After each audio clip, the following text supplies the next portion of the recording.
हुजूर बाबा सावन सिंह जी महाराज की जय। परम संत कृपाल सिंह जी महाराज की जय।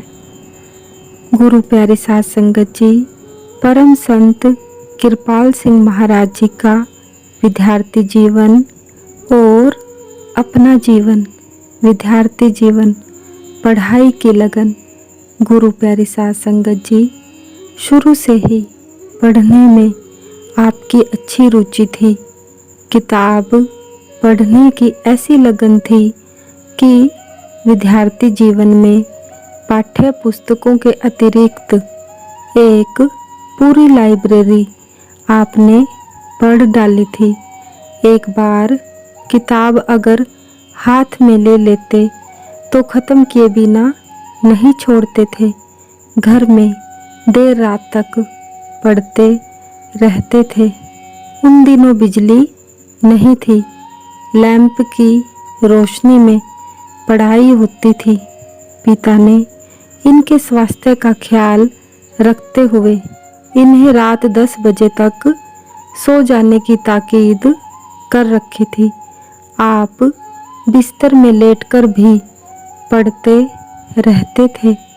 होमवर्क, इनके गूढ़ अध्ययन के कारण ही अध्यापक इनकी बहुत कदर करते थे। एक बार कक्षा का एक अध्ययनशील विद्यार्थी जो कक्षा में दूसरे नंबर पर आया करता था, अपना घर का काम करके ना लाया। हेडमास्टर ने कहा हुआ था कि अगले दिन जो पाठ पढ़ाया जाएगा सभी लोग उसके कठिन शब्द डिक्शनरी से देखकर अर्थ सहित कॉपी में घर से लिखकर लाएंगे। वह लड़का कॉपी में लिखकर ना लाया तो हेडमास्टर ने उसकी काफ़ी डांट डपट की। इस पर लड़के ने कहा कि मुझसे तो पहली बार चूक हुई है, कृपाल सिंह के पास तो कॉपी ही नहीं।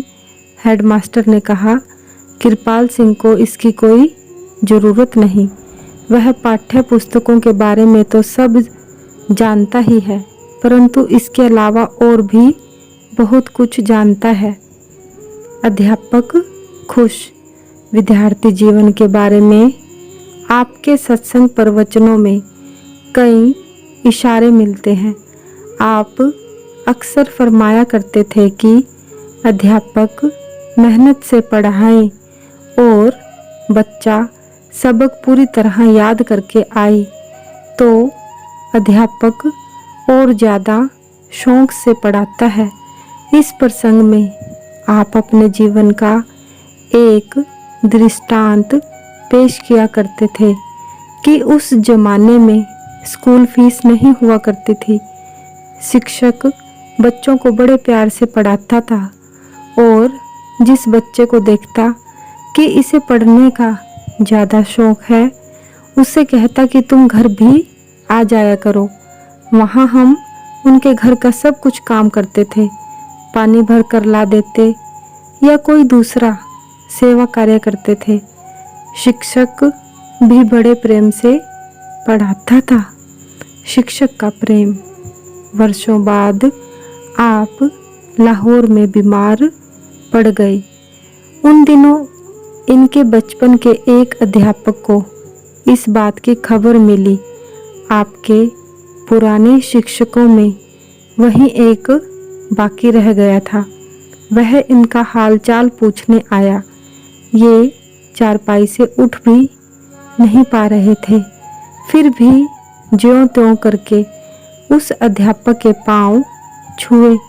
बूढ़े अध्यापक की आंखों में गर्व और खुशी के आंसू छलक रहे थे। कहने लगा, मुझे तुझ पर बहुत गर्व है कि आज तुम्हारे हाथों सारी दुनिया का उद्धार हो रहा है। सतगुरु महाराज की जय। सतगुरु तेरा ही आसरा। जय गुरुदेव।